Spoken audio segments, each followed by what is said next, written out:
team, it's a few moments after the conclusion of the first race of this big triple header weekend here in Leogang. It is time for the beeline.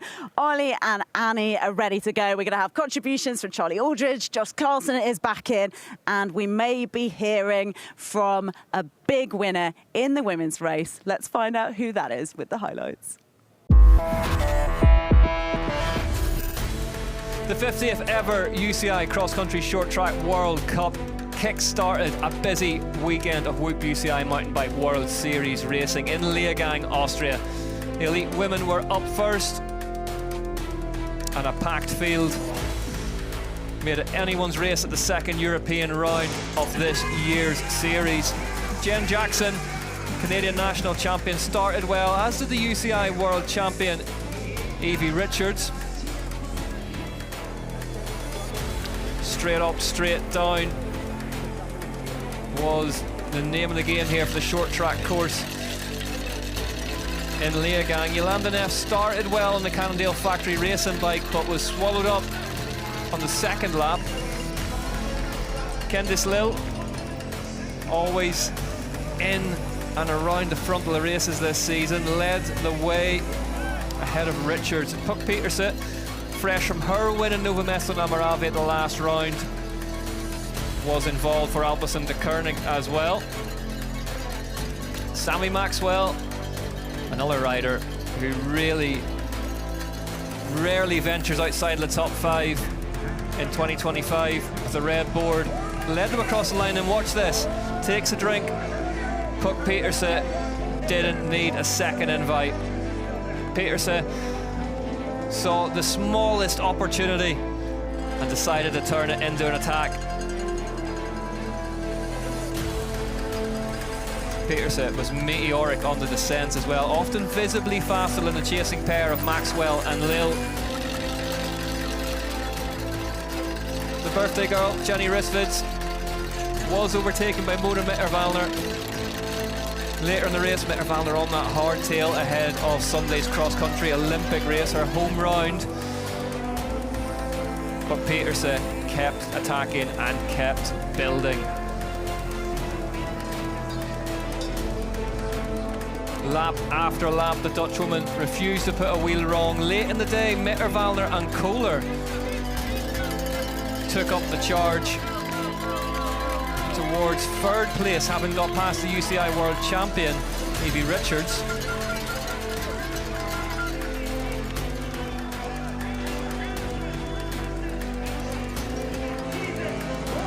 But it was all Puck Peterson out the front. 16 seconds, in fact, her winning margin would be the biggest margin in Elite Women's Short Track World Cup history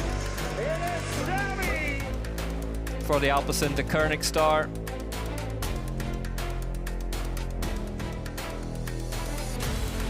The results then look like this. Peterson, Maxwell, Kohler the top 3, Mitterwallner in 4th, Lill in 5th. Sevilla Blanc will be the last rider onto the start grid. 8th place for her. Peterson, Maxwell and Kohler took the champagne then in Leogang. Here's what that did for the overall standings. Richards, Kohler and Keller, your top 3 by just 280 points. And what an honour it is to have Puck Peterson back in the studio with us again. A second straight XCC win for you, Puck. Did you know also that you matched the biggest margin of victory in a Women's Elite Short Track World Cup? Serious. It's a good stat to have. It's a serious win, right? And it shows a level of dominance that's probably quite intimidating for the rest of the field. How did it feel from your side? Yeah, good. At the beginning, I did not feel that well. The pace was like fast from the beginning on. But yeah, after 10 minutes, I started to get through it a bit, and I came out of the slipstream and just decided to go for it. And did you feel that how far ahead you were? Like, how are you managing the gap behind you? Yeah, normally on the track there are quite some bits you can look back, but today there was not really. So I just relied on the people around the track, like on my coaches that were standing in good positions, and they will be shouting the seconds. So we had a little chat, and you said that you it was really nice to get clear and to be able to ride your own pace. Were you confident then that you were going to keep clear, or did you think maybe some people would come back? Yeah, I knew I could keep the same pace at least. So I just tried to do the climb, like really pace it. First part a bit easier, and then on the steep part really kick it. But as soon as I knew that behind me there was no organization, then it's easier to stay away, you know. Last year in Leger I also tried to break free early, but then there were like a group of 4 or 5 riders working together, and then when you're on your own in the headwind, you are really like on a down, like it's not good. Yeah, for sure. And here everybody was alone, so it was just power to power. And you had the power. It looked like it was like a big interval session, almost like 1 minute on. Yeah, it is. Do you do intervals like that at home? 1 minute max, down a descent, hit like, it again? Like, I think the climb was 1.5 minutes or something. So it's just 1.5 minutes VO2 and then around 40 seconds or 1 minute rest, and you go again. So popular. You do that session at home in training? All the time. All the time. So it's just we don't have climbs longer than 1.5 minutes, so it's perfect. It was a Dutch short track. Yeah, for sure. Oh my goodness, so it's just as simple as that. Cool, so in terms of what we've looked at from you so far this season, you've returned for this European leg and you've managed what you're doing on the road as well. Is that just something you've learned over the course of, cyclocross? You're doing all of these different disciplines, or how are you approaching that? Yeah, I just try to go a bit with the flow and see how it goes actually. Till now the combination has been good. Only the Brazil World Cups interfered with the road season, but the rest, it does not interfere, so I can be racing on the mountain bike. Other girls are now racing on the road, for instance, so yeah, I keep racing and then I can go on the road whenever there's no mountain bike World Cup. So you just race every race that's available to you, is basically what you're telling me? Yeah. I love that. Okay, we will now hear, as we've heard from Puck, thank you so much for joining us, we will now get the chance to hear from our second place finisher today in the XCC, Sammy Maxwell. Sammy, congratulations, another brilliant result for yourself. Second place and some vital points today. Yeah, it was really good. I knew it was going to be a bit of a mini XCO today, so I'm just so happy to have kept it upright. Had some good legs and suffered along with everyone else this week, so it was nice. It was a battle out there. Obviously, Puck overtaking yourself. Was she kind of a target for you? No, like I'm saying, if you focus on one target here, you're going to be the target. Do you know what I mean? Like, there's so many good riders. If you focus on one person, you're just going to tunnel vision and lose sight of what's happening. So, yeah, Puck was super strong. She used some of her roadie tactics. Attacked when I was making a drink. I was like, oh, don't attack in the feed zone. That's dirty. Nah, fair game, mate. So she played it so well. Even if I wasn't drinking, she came past like a bullet train. So I don't think anyone was boarding that one. We're talking a lot about the climbs, but the descents are pretty gnarly out there too. Yeah, I was loving the descents. I was pretty lucky. I had a bit of a whoopsie on the second jump yesterday, but I came off really clean. So, yeah, I was pretty happy. But, no, I know there's a few times in there my flatmate Hayden's going to be sending me some videos saying you're going to need a lawyer for that case. And this puts you up in a good position for Sunday as well. What happens between now and then? I go eat a chocolate bar. That's what I do after every race. And I try get Marmite to sponsor me. Good luck with that. Well done today. Thanks, Sam. I think we all want to know what chocolate bars exactly Sammy Maxwell is eating at this point. I mean, they seem to be helpful. They seem to be delicious. They seem to be inspiring her to perform unbelievably week in, week out. She's got it all really at this point. But Pedersen coming through with that win, so that 16-second gap. I mean, it's huge. I know we talked about it on the show. We talked about it with Puck just now. But Annie, can you try and again give us some of this beautiful context about you're not racing for long to win by 16 seconds? That is massive. Yeah, it is a massive gap. It's a 20-minute race. It's a 16-second gap, and if you times that up over a cross-country race, it's pretty dominant. And she did it halfway through the race as well. It's not like she had loads of time to do it. That was in 10 minutes of the race, and she looked comfortable as well. She didn't actually look like she was necessarily having to go flat out and really fight for it. She looked like she was almost pacing herself and riding comfortably. Working hard, riding comfortably. You must have experiences of where people are just pushing you beyond your state, you know, where there's a massive gap and you're just It like just shows suffering. how hard the circuit is and how good Puck's riding. I mean, the gaps were, look at the first 3 races, the XCO race of the season. Like, the gaps weren't even that big in those, over an hour and quarter, hour and 20 minutes. And she managed to smash everyone and put big gaps into everyone in, like Annie said, 10 minutes. So, yeah, bonkers how quick she was going. And I mean, I think Sammy Maxwell said it was in her interview, just like it was going to be a mini XCO. And yeah, I mean, it's pretty much what it was. You know, everyone on their own, surviving.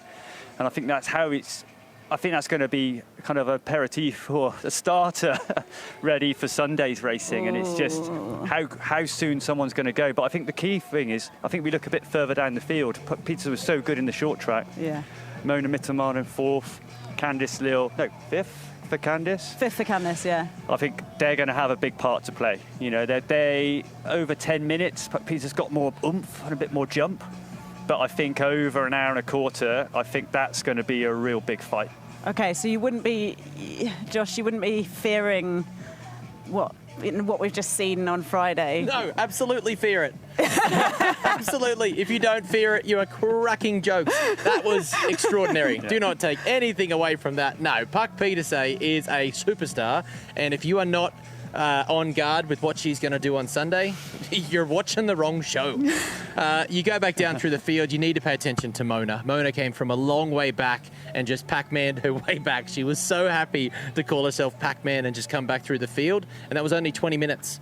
Sunday is going to be a lot of Pac-Man. If she starts last, if she starts 50th, she starts 10th, Mona Mittenwalden is coming. She's at her home World Cup. Okay. She's on the hardtail. She's made the commitment to the lighter bike. We also saw Luana Lecomte go to a hardtail as well in preparation for Sunday. She didn't have very good legs today, but I think that's going to come back on Sunday. And, you know, throughout the whole field, Candice Lille mentioned how much she wanted to go and attack this race and drive from the front. So we'll see if she can do that on Sunday. Sunday's a bit more scary, but just like the wasp on my hand. But, you know, there's a lot to consider. This was a mini XCO. What Puck did, not only on the climbs, but on the descents, she really used that to her advantage. She stretched them out and she hit that early attack on the straightaways, which just put them all under pressure. We heard from the men's race too.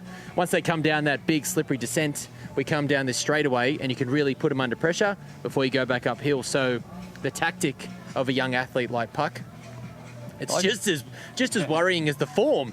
Like, I think we're going to see some big changes for Sunday, would be my guess. What, tech changes or I just people think changes? The people changes are going to mix it up, and I think it's going to be the fact that, you know, sometimes we've had a weekend off, and some riders will train really hard.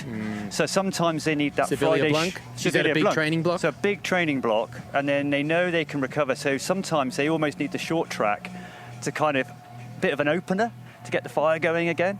Whereas some riders come in a little bit hot, a bit more rested, so they're really good today, but that's how they are for the weekend. Imagine if Sammy Maxwell ate Vegemite instead of Marmite. She'd win. That could be the answer. You heard it here first. Okay, for more of those training tips, follow Josh Carlson on Instagram. But for now, we're going to show you the men's highlights for the XCC.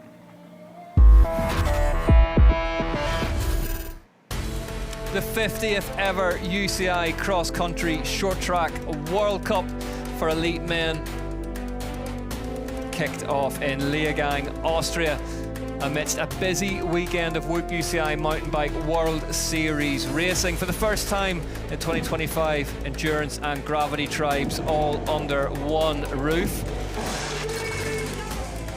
Christopher Blevins in the red and white of Specialized Factory Race and the overall points leader. Accelerated well off the line. He's joined at the front by his teammate Martin Vidari. Nino Schurter also started quite quickly. The goat faded as the laps wore on. Andreasen powered his way around the outside of everyone. The UCI European Continental Champion took to the grass to get this move done early doors. Schwarzbauer, Blevins, Schurter, with Adrian Boishy returning from altitude in the red and white, was in 4th place.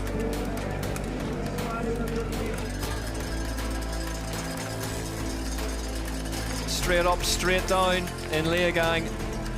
Really challenging little short track course. It proved to be too much for the goat.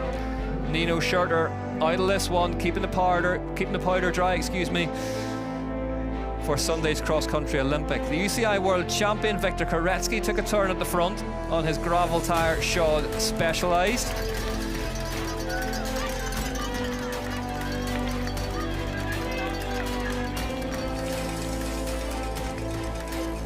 Charlie Aldridge at Cannondale Factory Racing was joined at the front by Matthias Flukiger, a Leogang master. Has done the double-double here in the past. The rider in the red and white of Tumas Maxin. Fabio Puntener with the blue helmet, the world's fastest privateer right now, was also in close contention at the front, and still the climbs wore on. 10 laps, the journey was just a bit too much for Viktor Koretsky in his current form. All of a sudden it was Aldridge, the big Scotsman, who was driving the pace at the front, and that stretched things out. And right at the death, Christopher Blevins and Martin Vidari arrived as if out of nowhere at the front to go on the hunt of Aldridge. Blevins, though, at the top of the last climb, just got ahead of Aldridge. He mastered the final descent, kept things going, and would become the first rider to win 4 of the opening rounds back-to-back for the UCI Cross Country Short Track World Cup. Vidari was second. A valiant effort from Aldridge was third.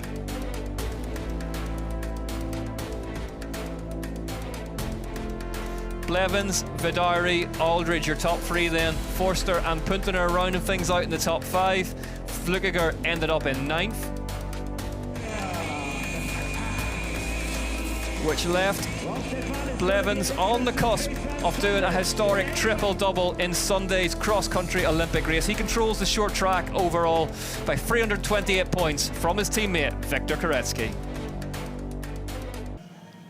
What a performance, what a performer, what a man Christopher Blevins is. He wins the first 4 XCCs of the season for the first time ever in history, and he does it with such an air of confidence and power and organisation. These words are actually not very exciting that I'm saying, but it was so exciting. Do you know what I mean? The way he managed, Ollie, to control that race and to do it again after on a completely different track to what we've seen him do it on.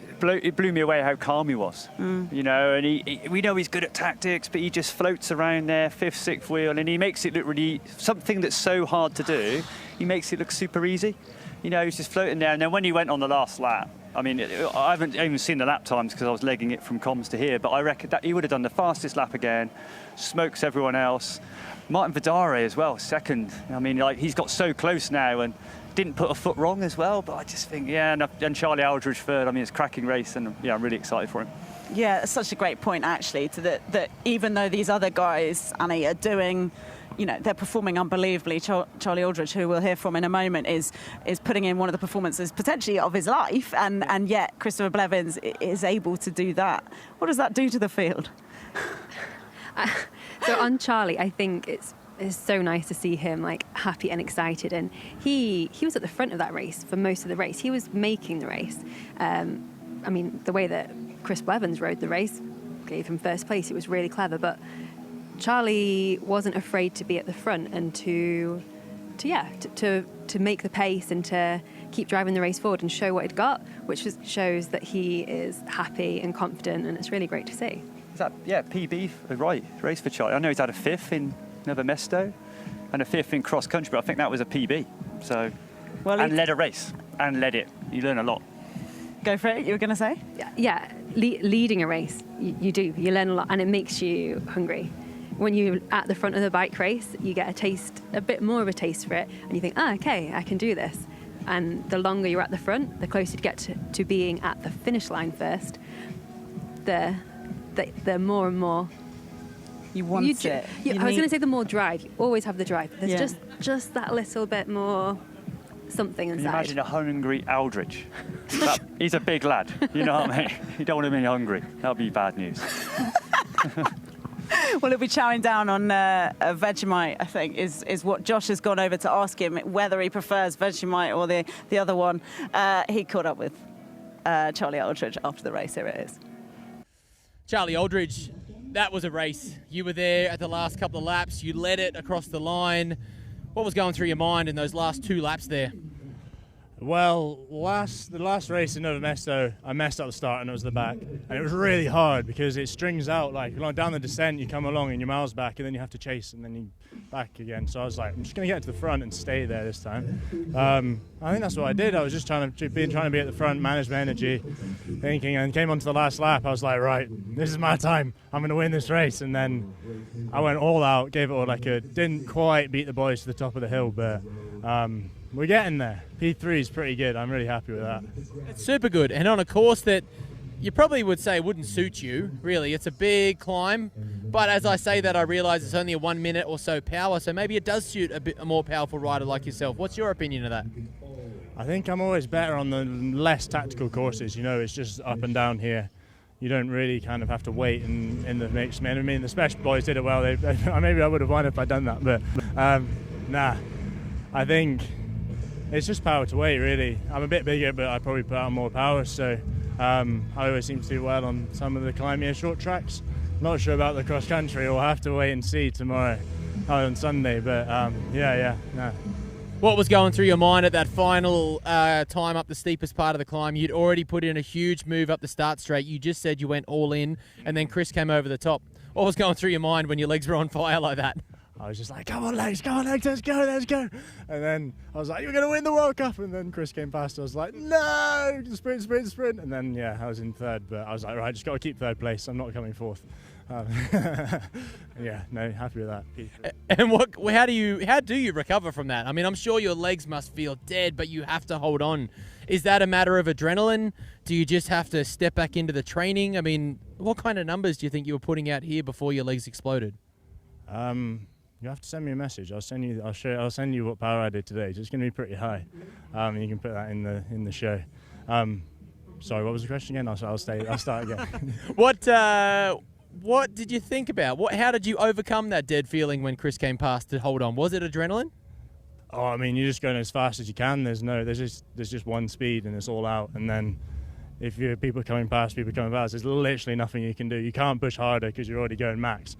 But then I was just like, come on, you got to hold P3, and then on the descent you're so focused on not sliding out or smashing yourself that you don't really feel your legs at all. Until I was across the finish line, I was like, oh! Yeah.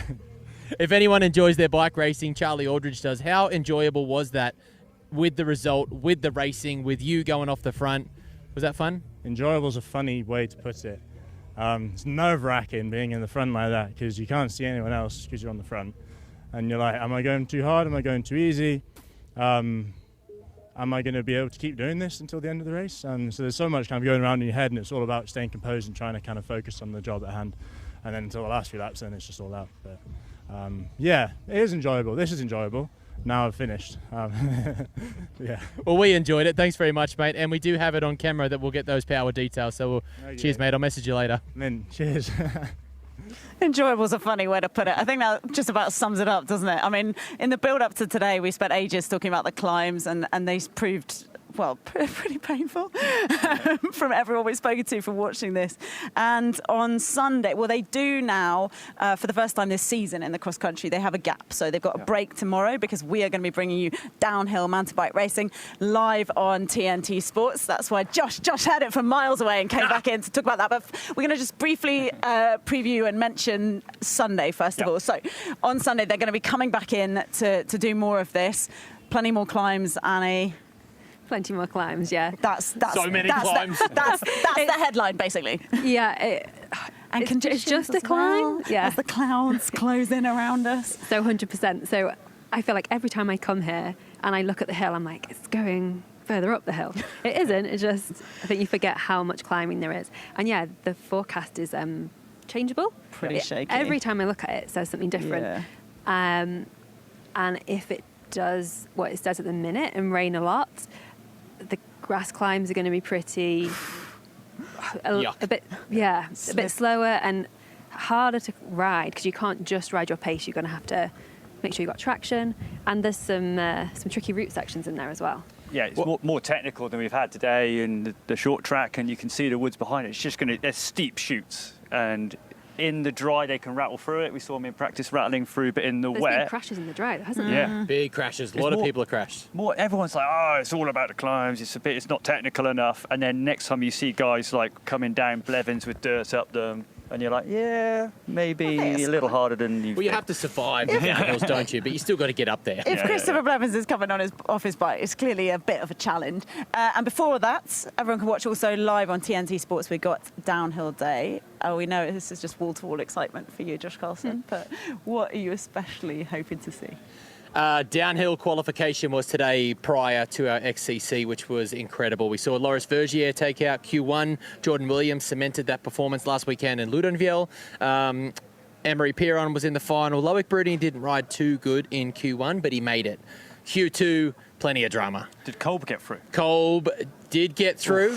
I missed. Oh, look at him holding you on here. Ronan Dunn just got through, so he will be our first man down the hill, so do not miss any action because he'll be straight away. 30th straight away. And as we came down, Q2 actually had 4, maybe 5 people that had the fastest outright times.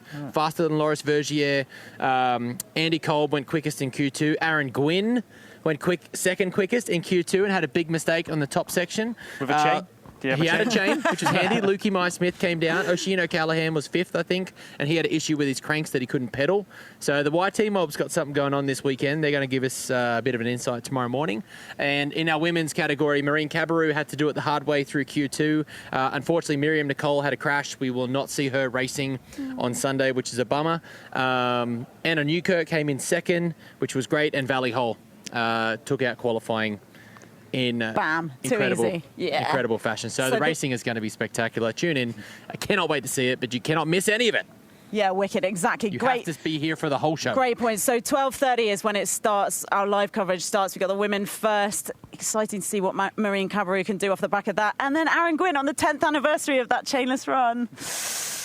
That would be cool, wouldn't it? We will see you for that. Please do join us, and we'll catch you very soon.